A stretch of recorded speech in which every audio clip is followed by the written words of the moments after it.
हमारे पास यहाँ पे विद ऑल ड्यू रिस्पेक्ट्स जो पॉडकास्ट ज़्यादा पॉडकास्ट हो रहे हैं उसमें कोशिश की जाती है एक दूसरे की तज़हीक करने की और सो सैड और दूसरा ये होता है कि आपने खुद रिसर्च नहीं की होती, होमवर्क नहीं किया होता। उसके लिए ज़रूरी ये है कि आप अगले बंदे को जिसका आपने इंटरव्यू करना है आप उसको घोट के पिया हो, लेकिन जब आप उसके सामने बैठें तो बिल्कुल कोरे बन के बैठें। आपको पता हो कि किस फ्रीक्वेंसी पे किस लेवल पे बंदा बात कर रहा है, लेकिन इसलिए आप उसको घोट के ना पिए कि उसके सवाल जो है सारे आपने ही दे दिए। वो आप और दूसरा एक बड़ा एक खतरनाक काम है कि हमने 10 सवाल लिख के आए होते हैं कि इसमें हमने 1 घंटा पूरा करना है। अब अगर जिस तरह से आप क्वेश्चन कर रही हैं और मैंने उसका कोई जवाब दिया है, अब मेरे जवाब में कोई और बात सवाल भी हो सकता है हाँ, उसमें और तो आपने अपना अगला क्वेश्चन करना है, आपने मेरी बात नहीं सुननी है क्योंकि बातों से बात नहीं निकालनी है। आपने मैं चाह रहा हूं कि मैं इस बारे में बात करूं, लेकिन आपने क्योंकि अगला सवाल कुछ और लिखा हुआ है तो आप मुझे बार बार इंटरप्ट करेंगे जिसमें मेरा इंटरेस्ट खत्म हो जाएगा। मेरे हर सवाल जवाब के अंदर जो गेस्ट होता है उसके हर जवाब के अंदर उसका इंटरेस्ट की कोई ना कोई बात होती है। आपने उसकी इंटरेस्ट की बात को उसकी नब्ज पकड़ ली तो आपका पॉडकास्ट अच्छा हो जाएगा। अगर आपने अपने सवाल 10 पूरे किए और झाड़ के चले गए तो वो चीज़ हिट नहीं होती है।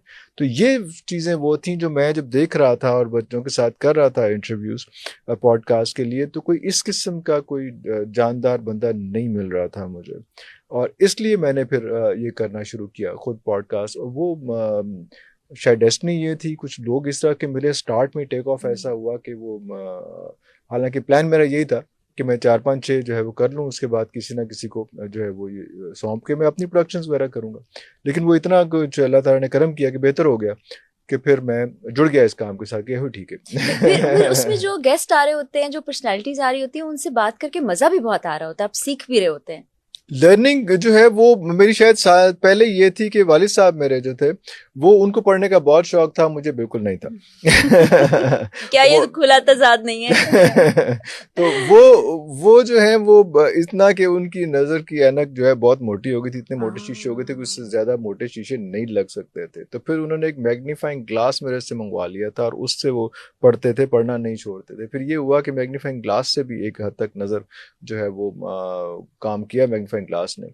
तो उसके बाद फिर मैंने ये सोचा कि अब वो पढ़ नहीं पा रहे हैं अखबार और चीज़ें, कॉलम्स और सारा कुछ, और बुक्स जो हैं, और बुक जो हैं वो डाइजेस्ट नहीं होते थे, वो नावल्स नहीं होते थे, वो अदबी किताबें होती थी। तो मेरा ये होता था कि मैं ऑफिस से आने के बाद कोई 1 घंटे का सेशन उनके साथ उनको कोई ना कोई बुक पढ़ के सुनाता होता था। तो वहाँ से थोड़ी सी चीज़ें जो है ना वो मेरे अंदर भी शायद आनी शुरू हुई, शायद प्रोसेस था इस तरह का कि अल्लाह ताला ने लिखा ऐसे हुआ था। तो मुझे थोड़ी सी इल्मी और अदबी चीज़ों का थोड़ा सा अंदाज़ा होना शुरू हुआ। फिर जब पॉडकास्ट खुद शुरू किया तो फिर मैं ढूंढता था इस तरह के लोगों को जिनके साथ मैं अपने वो वाले एक्सपीरियंस जो है शेयर कर सकूं और उनको आगे लेके चल सकूं उसमें। तो इसलिए अगर आप देखें तो मेरे पॉडकास्ट जो हैं वो कोई शौक़ नहीं होते, इस तरह के नहीं होते। एक तो ये कि मैं एज ए प्रोफेशन इसको नहीं कर रहा था, और मैं एक एजुकेशन चैनल में था तो मुझे उस तरह का चाहिए नहीं था कि शोबिज़ हूँ और लोग जो है वो बहुत रेटिंग आ जाए और कोई कंट्रोवर्सी क्रिएट हो जाए, चीज़ें हो जाए। तो वहाँ पे फ़ायदा मुझे ये हुआ कि उन पर्सनैलिटीज़ को बुला के उनके मैं इंटरव्यूज़ भी खुद कर सकता था।